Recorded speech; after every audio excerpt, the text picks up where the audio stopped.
Memperbanyak istighfar, secara khusus masalah istighfar. Karena ada sebuah hadis Nabi SAW yang berbunyi, bisa saja rezeki seorang hamba tertahan, ya, ditahan oleh Allah, belum dikasih, ditahan dulu karena dosa yang dia lakukan. Karena dosa yang dia lakukan. Jadi dosa itu bisa menahan. Bisa saja kita mau coba masuk proyek gagal, coba istighfar kepada Allah SWT. Kan? Jadi memang ada dosa yang mengganjal, intinya begitu. Pernah ada 3 orang datang kepada Hasan Basri rahimahullah, seorang ulama tabi'in yang masyhur. Datang 3 orang ini, dan Hasan Basri ini juga terkenal dengan kesolehannya. Kalau ngomong selalu surga, neraka, rahmat dan taubat dan azab. Itu saja berputar perkataannya Hasan Basri rahimahullah. Jadi orang sering datang ke rumahnya minta nasihat. Ada 3 orang datang satu hari antri di rumahnya. Yang satu masuk mengatakan, wahai imam, wahai kiai, wahai ustadz, saya sudah lama menikah dengan istri saya ini, tapi belum dapat anak. Sudah 10 tahun nikah nggak dapat anak. Kami sudah ikhtiar ke tabib ini, minum itu, tapi belum juga Allah takdirkan. Apa saran anda? Maka kata Hasan Basri, perbanyak istighfar. Perbanyak ya, bukan kerjakan istighfar, perbanyak. Terus lisanmu astagfirullah wa atubu ilaih, astagfirullah terus ucapin, jangan berhenti. Gitu. Maka kemudian keluar orang tersebut. Masuk orang kedua mengatakan, wahai imam, saya sudah lama kena penyakit di perut saya, sakit terus. Kalau sakit saya sampai nggak bisa tahan, rasanya pengen mati saja kena sakitnya. Sudah coba berobat ke sana sini nggak sembuh-sembuh. Apa saran anda? Kata Hasan Basri, perbanyak istighfar, perbanyak istighfar. Amalin, pulang. Datang orang ketiga mengatakan, wahai imam, saya sudah lama bekerja banting tulang. Mayoritas waktu saya sehari kerja keras, tapi saya tidak pernah kaya seperti fulan. Ditunjuk orang kaya di kota itu, di kota Basra, di Irak. Apa saran anda? Kata Hasan Basri, perbanyak istighfar. Pulanglah 3 orang ini. Lalu kemudian istri Hasan Basri bertanya, wahai suamiku, ketiga orang ini tadi butuh satu mungkin dikasih modal, mungkin satu ditunjukkan tabib yang tepat, mungkin obat. Kenapa anda cuma suruh istighfar saja? Kenapa nggak istighfar diikutin dengan yang lainnya? Dikasih modal, dikasih obat. Kata Hasan Basri, wahai istriku, tidakkah kau dengar kalau mereka sudah ikhtiar dan sekarang tinggal mereka terbuntu, tertutup di sebuah pintu yang mereka tidak tahu bagaimana jalan keluarnya. Maka saya mengingat firman Allah dalam surah Nuh. Surah Nuh ini surah nomor 71 ya. Ayatnya ayat 10 sampai ayat 12. Nabi Nuh alaihissalam berkata kepada kaumnya tentang istighfar. Surah Nuh surah nomor 71 ayat 7 ayat 10 sampai ayat 12. A'udzubillahi minasyaitonirrajim, faqultu astaghfiru rabbakum innahu kana ghaffara. Yursilis samaa 'alaikum midrara wa yumdidkum bi amwalin wa banin wa yaj'al lakum jannatin wa yaj'al lakum anhara.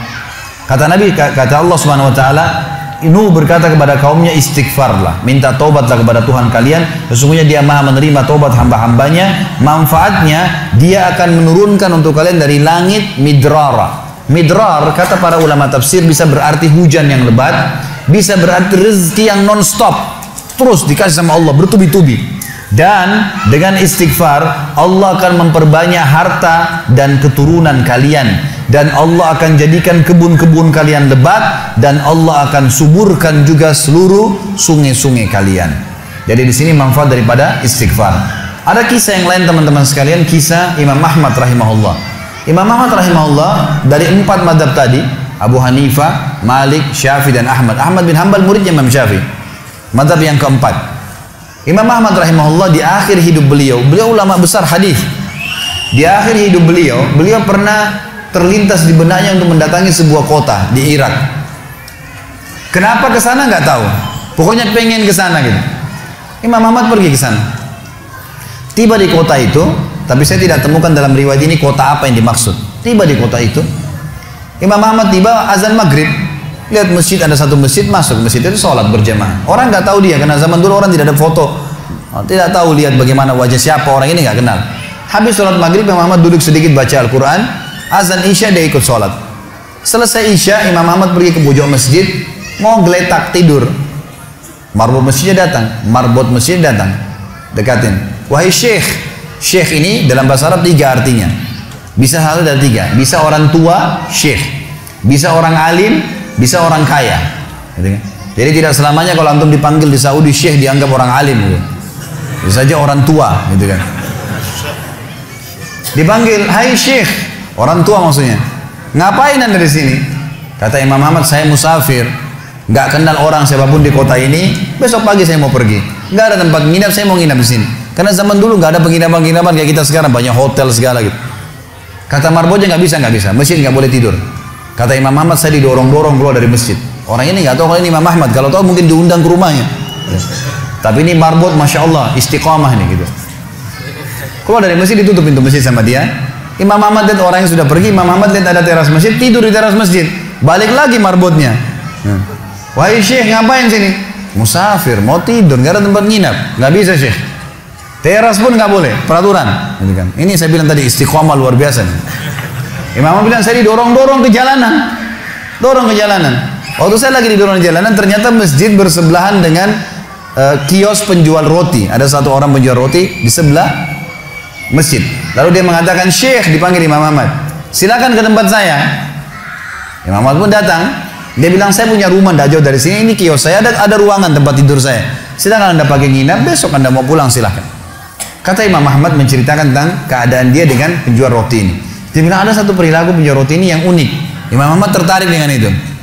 Dia bilang, setiap kali orang ini pecahin telur, ngambil terigu, ngambil garam, itu sambil astagfirullah wa atubu ilaih, astagfirullah wa atubu ilaih. Terus lisannya nggak pernah berhenti nih, astagfirullah wa atubu ilaih, kecuali Imam Ahmad bilang, saya ajak ngomong atau dia bertanya pada saya. Kalau berhenti, istighfar lagi. Selalu begini. Kata Imam Ahmad, saya bertanya, sudah berapa lama kau amalkan nih? Orang itu bilang, sudah lama, dari saya masih bujang. Kebetulan orang ini sudah tua, seumur sama Imam Ahmad, sudah mendekati 60 tahun lebih gitu. Baik, dia bilang, sudah lama, dari saya masih bujang. Kata Imam Ahmad, ma samaratu istighfarik, apa manfaatnya istighfarmu? Apa yang kau dapatkan dengan istighfar yang sebanyak ini? Kata dia, tidak ada apapun yang saya minta kepada Allah kecuali diijabah. Apa saja saya minta Allah kasih, tinggal satu yang belum Allah kasih. Kata Imam Ahmad, apa itu? Dia bilang, saya minta dipertemukan sama Imam Ahmad. Loh ya, kisah nyata. Imam Ahmad mengatakan, Allahu Akbar, istighfarmu lah yang membuat saya datang ke kota ini, tidak tahu kenapa. Istighfarmu yang membuat marbot masjid mendorong-dorong saya keluar masjid. Istighfarmu yang mendatangkan saya ke tempat ini, tempat praktekmu, ke rumahmu. Karena saya adalah Ahmad bin Hanbal. Saya adalah Ahmad ibn Hanbal. Bagaimana istighfar teman-teman sekalian mendatangkan rezeki yang luar biasa. Permintaan apapun didatangkan. Seorang alim ulama biasa didatangin, ini malah didatangkan sama Allah ke tempat orang ini karena istighfarnya. Dari memperbanyak istighfar manfaatnya sangat besar. Hadis Bukhari kata Nabi SAW, siapa yang mulazamah selalu istighfar, Allah akan jadikan jalan keluar dari masalahnya dan Allah akan berikan rezeki dari tempat tidak disangka-sangka.